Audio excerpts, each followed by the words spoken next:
বেদ শাস্ত্র সমূহের মধ্যে রয়েছে 4টি বেদ, উপনিষদ, পুরাণ, মহাভারত, রামায়ণ ইত্যাদি। এই সমস্ত শাস্ত্রের মধ্যে শ্রীমদ্ ভাগবত হচ্ছে একটি অপ্রাকৃত গ্রন্থ, যা অন্য সমস্ত শাস্ত্রের সার অংশ হিসাবে স্বীকৃত। ভাগবদ্গীতার নির্দেশ যথাযথরূপে অনুসরণ করলে আমরা জীবনের সমস্ত দুঃখ দুর্দশা উৎকণ্ঠা থেকে বিমুক্ত হতে পারি। শ্রীপাদ শঙ্করাচার্য তার চরিত্র গীতা মাহাত্ম্যে ভাগবদ্গীতার মহিমা এইভাবে ব্যক্ত করেছেন: মলিনে মোচনং পুংসাং জলস্নানং দিনে দিনে সকৃত গীতামৃত স্নানং সংসার মলনাশনম। প্রতিদিন জলে স্নান করে মানুষ নিজেকে যেমন পরিষ্কার পরিচ্ছন্ন রাখতে পারে, তেমনি শ্রীমদ্ ভাগবদ্গীতার গঙ্গা জলে একটি বার স্নান করলে তার জীবনের মলিনতা একেবারেই বিনষ্ট হয়ে যায়।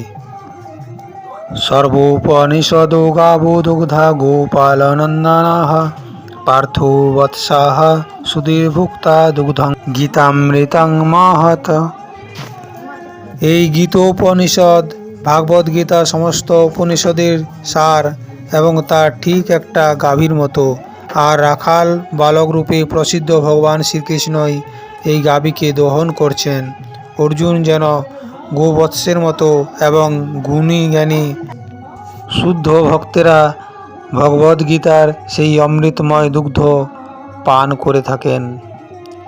একং শাস্ত্রং দেবকী পুত্র গীতম एको দেবো দেবকী পুত্র এব एको মন্ত্রস্তস্য নমামি ইয়ানি কর্মপ্যেকং তস্য দেবস্য সেবা। বর্তমান জগতে মানুষ ব্যাকুলভাবে আকাঙ্ক্ষা করছে একটা শাস্ত্রীর, একক ভগবানের, একটা ধর্মের এবং একটা বৃত্তির। তাই একং শাস্ত্রং দেবকী পুত্র গীতম, সারা পৃথিবীর মানুষের জন্য সেই একক শাস্ত্র হোক ভগবদ্গীতা। একো দেব দেবকী পুত্র এব, সমস্ত বিশ্ব চরাচরের একক ভগবান হোক পরমেশ্বর শ্রীকৃষ্ণ।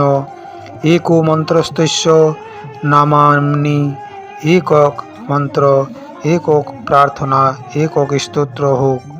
হরে কৃষ্ণ কৃষ্ণ কৃষ্ণ হরে হরে, হরে রাম রাম রাম হরে হরে।